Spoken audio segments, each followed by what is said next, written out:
Hello, everyone. This is Independent Conservative. Thank you all for joining me. So, leftist liberal filmmaker Michael Moore has put forth something that's very interesting. He said in the final days of President Joe Biden's presidency that he needs to do several different things: cancel all student loan debt, abolish the death penalty, cancel all student loan debt, and abolish the death penalty. Now, the first one, I kind of can understand why he would request that President Joe Biden do that. But the second one, we're gonna get into. Okay, so let's get right into this article. Either way it go, both aspects would cause major problems.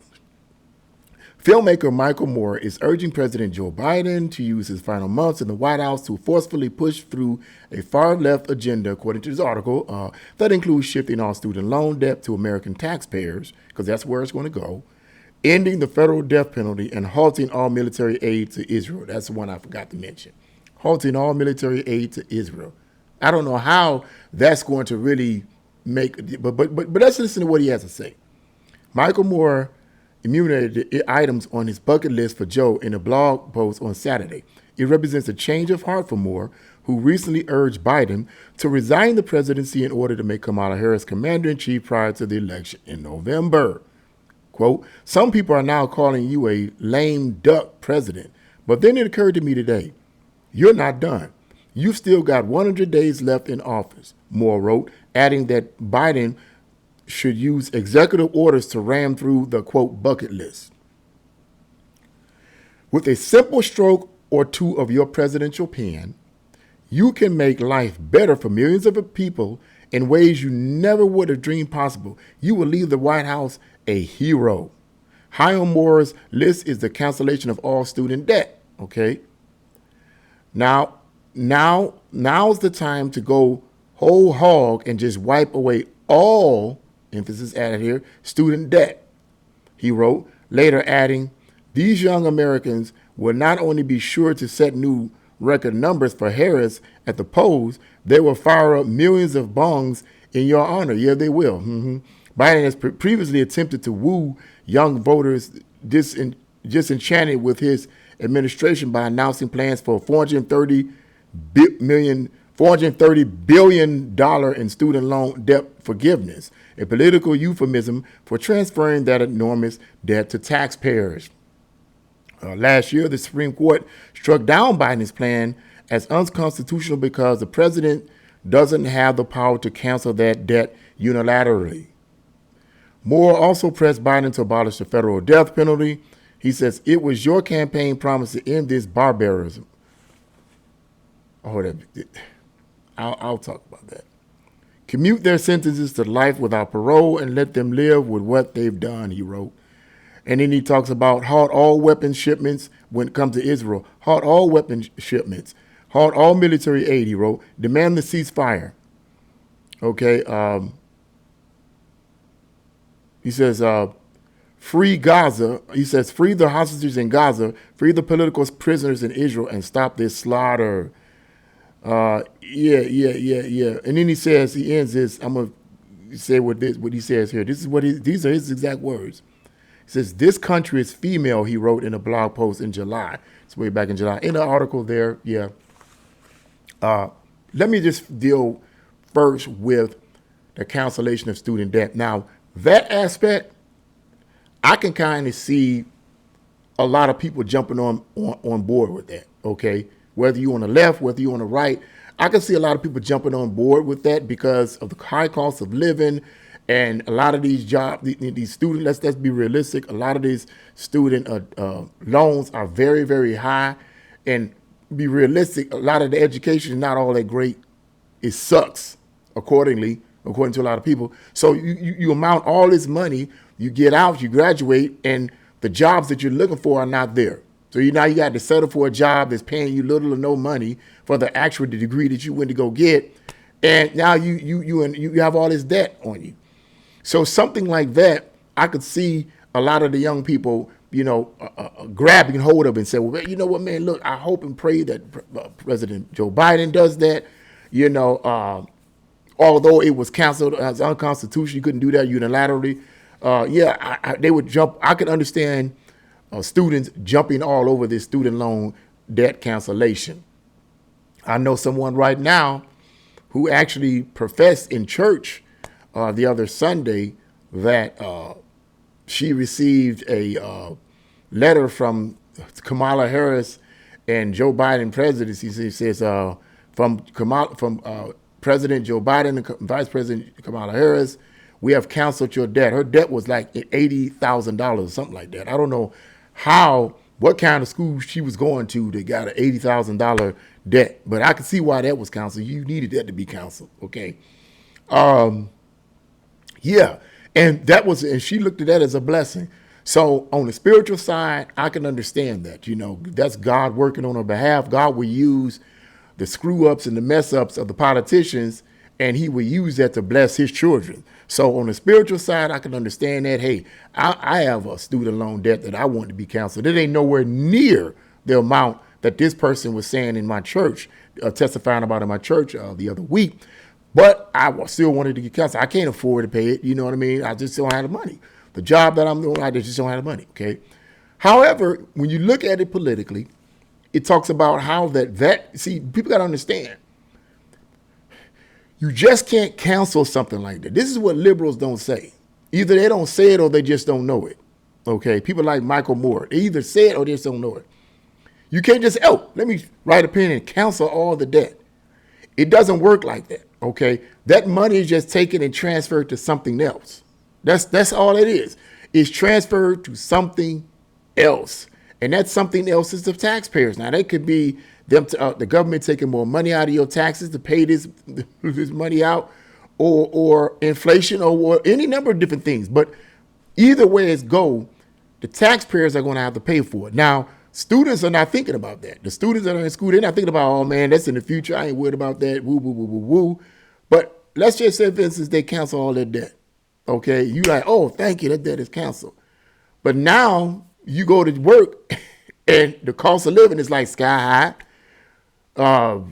The job that you're working at now, you getting paid in the 20s, but once again, you getting $20-something dollars, but cost of living is so high, it don't mean anything. You right back in the same boat. You get $30 an hour, won't mean anything, but the cost of living be so high, it just keeps going up and up and up. Either way it go, that debt is going to go to something else. So that's the bad side of that. And I think that that's what a lot of people don't look into, because the liberals and the politicians as a whole don't educate people on economics and how it works. You just can't just take money and just dilly it out. It don't work like that. Okay. Far as the death penalty thing here, I think that's the stupidest request for Michael Moore to ask Joe Biden to just take a pen and... No, I think that's stupid. I think that's just pure stupid. Here's the reason why. Number one, our taxpayer money is paying for these criminals and these murderers and these mutilators, okay, to live in these prisons and live. You talking about, let them live with what they've done? Bull crap. Because my money is paying for them to live with what they've done. Okay, I kind of get what he's saying. But his problem is, as with a lot of these bleeding heart liberals, the old term used to be used, these bleeding heart liberals, they feel sorry for these criminals. They feel sorry for these murderers. What about the victims whose lives were taken? You're talking about let them live with their crime. See, you got to understand what he said. He says this is barbarism. It's barbaric, he calls it. That the death penalty is barbaric. I find that interesting that this nutbag would say this when he's not considering the barbaric attitudes of a lot of these people that are on death row. Quiet as it may be kept, Mr. Moore, a lot of these people that are on death row deserve to be on death row because they are barbarians themselves in the way they have taken the lives of their victims. Have you ever thought about that, sir? They're there for a reason. And it ticks me off that a lot of these people that are on death row, I'm talking about the ones that deserve to be there, are there for years before they're actually executed. So our taxpayer money is feeding them, housing them, all of this, clothing them, doing all of this for all these years where they pleading not to get the death penalty. Now you want that to be eradicated, completely taken out? Let me tell you, let me give you a scripture verse. The book of Genesis. I know people don't like the Bible, but the Bible is extremely practical. It talks about how that God says, any man take another man's life, by him shall his life be, by man's life shall be taken. You know, because you're basically, and I'm not going to get to the spiritual aspects of that, but you're basically wiping out the image of God on earth. That's the spiritual aspect, but I'm not going to get into that. The point that God is trying to make in that verse on a natural level, natural civil level, is if you premeditatedly take someone's life, your life needs to be taken. Okay? Fair exchange, no robbery. You take a life, your life needs to be taken. You take a human's life, a human needs to take your life, and that's done in a lawful way. Okay, it is what it is. You take someone's life, you going to prison for life is not. You can argue that that's justice, but is it really? Is it really justice? Because the person that's in prison, I don't care what kind of prison it could be in, they can try to escape.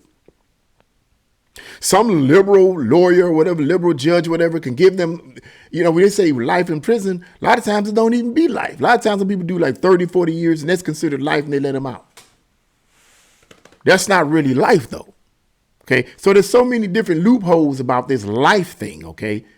A lot of these people deserve to be in prison, Mr. Moore.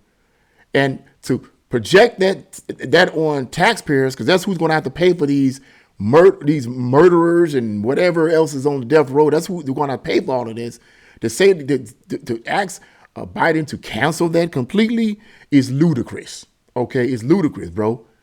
Okay, and the whole idea about Israel needs to call for a ceasefire, which I believe I was reading the headline in one particular article that was talking about Biden actually did request for Israel to cease fire.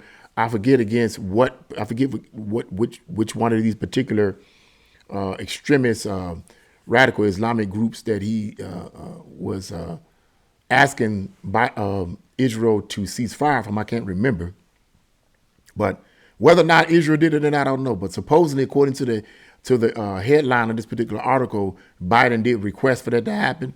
And I can't help but think, did he hear what Michael Moore said in his blog and say, or read it and say, okay, wait a minute, I'm going to go ahead and ask Israel to do this. Once again, the liberals, they always hate stuff like that. It's like, well, no, council, never mind what these radicals have been doing with Israel. Never mind that. I'm not going to get into the detail of all of that. When Israel fights back, ceasefire, ceasefire, ceasefire. It's the same rhetoric that comes from the left every single time. Here's my thing. I believe people like Michael Moore and a lot of the other people are sincere in their beliefs. I do believe that they're sincere. I do believe that they sincerely believe that they're right. But I sincerely believe they're wrong. Okay? I believe that that's a twisted ideology. I believe the left, in many ways, not always, but most ways, are twisted and messed up. Okay, it's the opposite of what is right. It's the opposite of what is good. And I'm not going to sit up and just sit up and say, oh, it's okay. The only thing that I kind of support in terms of the left, if you can call it the left, is freedom of expression in terms of, I don't believe in censorship. That's what I'm going to say. I don't believe in any form of real censorship when it comes to mostly movies. Music, I can't stand, This music, this hip-hop music, I'm going to get it, but this hip-hop music, well, it's just a freedom of expression. These nasty people, I don't want to hear anybody like that, because music is mood setters. But movies and stuff like that, and particularly independent movies, I don't believe any of that should be censored. You have an option of going to you don't have to go to the movie if you don't want to. You don't have to see. I don't believe in that type of stuff. I don't believe in any type of censorship, okay? But the only thing I believe is that you shouldn't allow your children to go see that type of stuff or listen to that type of stuff in that sense. But other than that, that's the only thing I kind of support with the left. I don't believe in any kind of censorship when it comes to movies, okay? But in general, I think a lot of these views on the left are anti-good, for lack of a better word, okay? They're not. And these people like Michael Moore and others who represent the left, particularly the radical left, they're sincere, but I think they've been poisoned. I think they've been brainwashed and they've been conditioned to believe that what they're requesting is good. But look at where our country is today, morally speaking. Look at where our country is today, morally speaking. The left has a different perception of what is right and what is wrong. And when you look at our country and the way it is now, when you just be realistic now, from the 1950s or the 1960s to now, when the new left rather became prevalent in the 1960s, so-called counterculture revolution, and we look at what's at our country today in terms of morality. Come on, people. Most of the violence and corruption and evil and lies and debauchery comes from that ideology, that worldview. When you give up morality, even though you don't like it, and even though you feel it's suppressing what you really want to do, when you give up all forms of absolute right and wrong, chaos is going to ensue. Moral chaos is going to ensue. When you say that certain things are not, or, you can just do whatever you want to do, and as long as you ain't hurt nobody, you can do whatever you want to do, go where you want to go, say what you want to say. That's a lie. Because the whole idea of, as long as you're not hurting anybody, you can do what you want to do, say what you want to do, go. That's not true, because you end up hurting somebody. And the reason why you end up hurting somebody is because the moral restraints have been completely removed. And when you remove the moral restraints, other people always get hurt. The other people always get hurt. So the liberal side is not a good side. People like, in my opinion, a lot of those views are rather, and people like Michael Moore, sincere as he may be, the request that he just said, I believe every last one of them is messed up and screwed up and is going to hurt people in the long run. The only one that I kind of could understand people yielding to is the one with the student debt cancellation. I could understand that. But even then, that's going to hurt millions of Americans. That's going to hurt all the taxpayers. It's always about the taxpayers. The taxpayers always be the ones to get hit in the face. And the taxpayers are the workers, not these lazy Judah biggers sitting around doing nothing. I ain't talking about them jokers that don't want to do anything, that think everything is, they're entitled to everything because their ancestors were slaves. We don't have to work for nothing. We're entitled to everything. You about as delusional as Satan himself. But anyway, and I say that because Satan is delusional, because he believes he's God. Oh, gee, the book of Revelation shows that ain't going to quite work out good for him. In fact, it's going to be disastrous. Come on, man. A delusional person gives birth to delusional people.